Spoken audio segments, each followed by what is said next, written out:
Kannywood.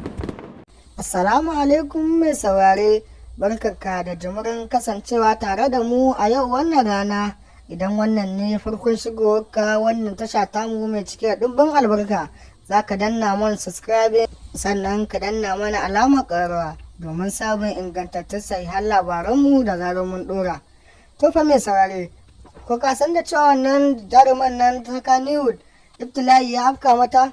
Wannan jaruma dai na san dai kun santa, kuma wannan jaruma sananniya ce a idon al'umma. Wani ibtila'i ne ya afka mata, tana tafiya a cikin motarta ta haɗu da sharrin makiya da kuma magauta.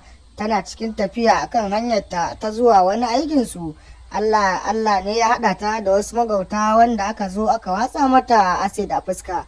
Acid ne na ruwan batir wanda aka gano.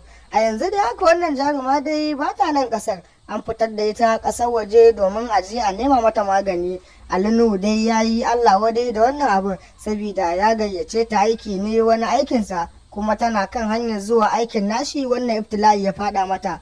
To fa mai saurare, muna sake tunatar da kai dai zaka danna mana subscribing ne, sannan ka danna mana alamar ƙararrawa domin samun ingantattun labaranmu da zarar mun ɗora. A zaka je za mu sa muku dai abin da Ali Nuhu dai ya ce a ƙarshen bidiyon nan. Za ku ji yadda ya Allah wadai akan wannan abun. Wannan abu dai ya tayowa da matan Kannywood da hankali, saboda sun gano kenan an fara bibiyar su ta kowane irin shiri. Kenan yanzu da zara an ga jaruma ta fara performing shi kenan sai kuma makiya shiga wannan dinta. Ita da wannan dai jaruman na ibtila'i ya riga da ya afka mata. Wato a da dai takamanta kyau ne, yanzu kuwa an gusar da kyan nata. Muna dai tunatar da kai dai idan wannan ne farkon shigowarka, za ka danna mana subscribing sannan ka taba mana alamar ƙararrawa domin samun ingantattun labaranmu.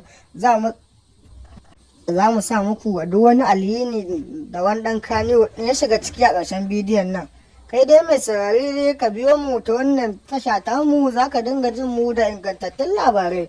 Mun gode, muna godiya. Za ku biyo mu a cikin wannan tasha tamu, za mu sa muku bidiyon na ƙarshe, sannan za mu ci gaba da bibiyan bidiyon na sai abin da hali yayi. Za ku ji mu.